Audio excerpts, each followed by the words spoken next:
Planifier, réfléchir, repenser, replanifier, re-réfléchir. Des fois, on aime mieux planifier que de plonger puis de faire le travail qu'on a à faire. Un moment donné, on se rend compte que ça fait 3 jours qu'on planifie puis que notre deadline est due pour après-demain. Certaines personnes diront que planifier nous fait gagner du temps.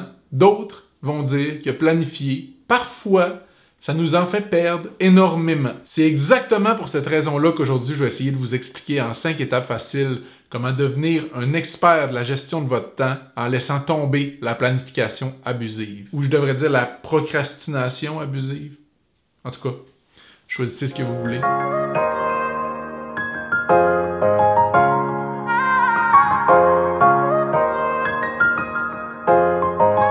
Ça nous est tous et toutes déjà arrivé de planifier quelque chose, de mettre des échéanciers très stricts sur un projet qui nous tient à cœur, puis pour lequel on a passé beaucoup de temps à planifier les différentes étapes, les différentes tâches. On est allé dans le plus spécifique qu'on pouvait. Le résultat auquel on arrive généralement quand on a fait ça, c'est qu'on va quand même procrastiner parce qu'une autre priorité aura pris les devants, qui nous ont obligés à repousser sur notre to-do list l'élément crucial de notre projet qu'on avait inséré là, dans notre planification abusive. Puis là, ici, je fais un petit clin d'œil aux gens sur LinkedIn qui ont répondu à ma question à savoir s'ils étaient les maîtres de leur to-do list. Je suis curieux de savoir combien d'éléments sur votre to-do list vous renvoyez au lendemain, par jour, mettons. Je suis curieux. Écrivez-moi dans les commentaires. Je veux savoir. Puis est-ce que c'est ça, être maître de sa to-do, finalement?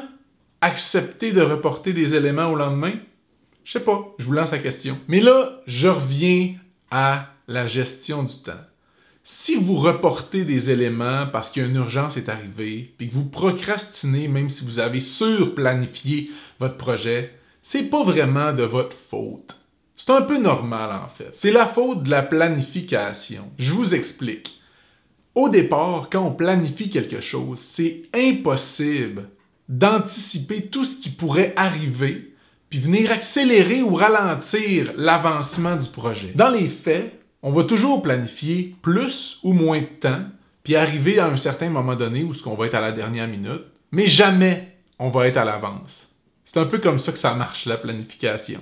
Puis ce qui appuie ça, ce phénomène-là, c'est la loi de Parkinson. Elle, ce qu'elle stipule précisément, puis je vais le lire, c'est que tout type de travail tend à remplir le temps que nous avions prévu pour le faire, comme l'air qui remplit les coins d'une pièce. Ceci étant dit, si nous planifions trop de temps pour faire une tâche, eh bien, nous prendrons le temps que nous avions planifié pour la faire.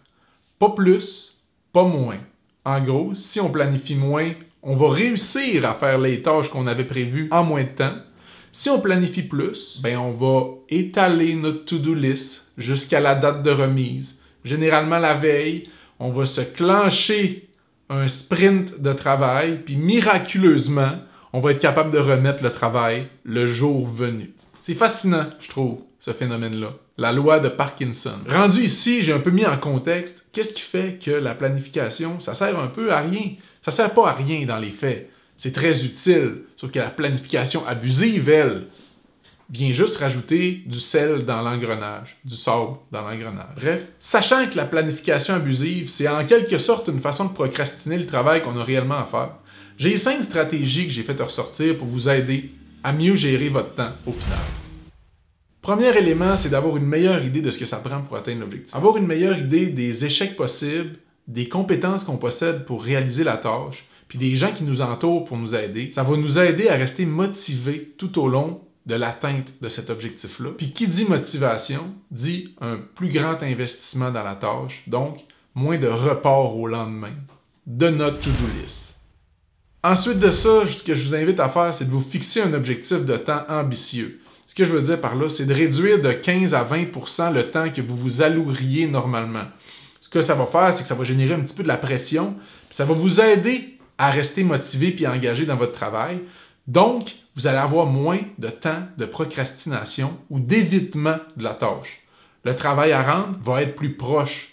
Fait qu'on va arriver plus vite à la veille de la remise. En arrivant plus vite à la veille de la remise, on travaille plus fort pour rendre le travail. Puis ici, ce qui est important, c'est le mot fictif. Avoir un objectif fictif très ambitieux. Vous vous donnez une fausse date de remise qui est plus près que la vraie date de remise pour vous donner du temps. Parce que si c'était effectivement trop ambitieux, vous allez aimer ça pouvoir reporter au lendemain votre date de remise.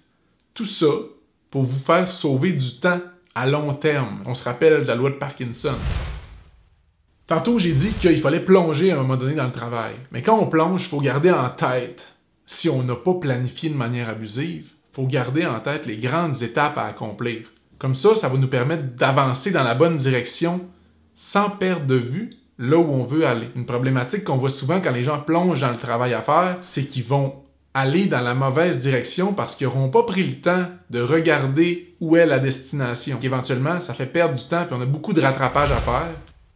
Quand vient le temps de planifier, ayez en tête les grandes lignes du projet. Ce que je veux dire par là, c'est passer plus de temps à établir les grands jalons, les grandes lignes, que les micro-détails. Les micro-détails vont s'installer en cours de route quand vous allez faire les grosses étapes. Donc, gardez la planification des petites étapes pour plus tard, quand vous serez rendu là. Ça va vous faire sauver beaucoup de temps au départ, puis ça va vous éviter de devoir refaire quelque chose que vous aviez déjà fait, mais mal, parce que vous n'aviez pas le contexte du moment auquel vous êtes maintenant arrivé. C'est avec le contexte dans lequel on se trouve quand on fait une tâche qui est plus facile de décortiquer les petites tâches, parce qu'on sait qu'est-ce qui est arrivé dans le passé, puis on est plus près de là où on s'en va.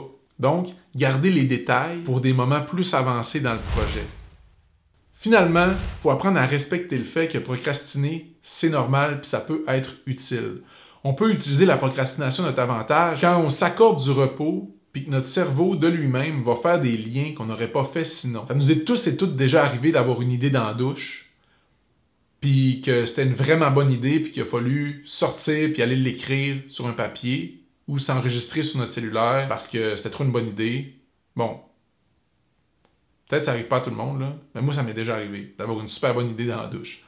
Sur ce, il faut apprendre à utiliser la procrastination à notre avantage, même si parfois c'est culpabilisant. C'est souvent dans le repos qu'on va avoir nos meilleures idées. Donc, accordez-vous du repos, même si votre échéancier est serré. C'est ça pour mes 5 conseils pour devenir des experts dans la planification sans tomber dans l'abus de planification qui pourrait être en quelque sorte une forme de procrastination. Sur ce, je vous remercie, je vous invite à vous abonner, puis on se retrouve dans une prochaine vidéo.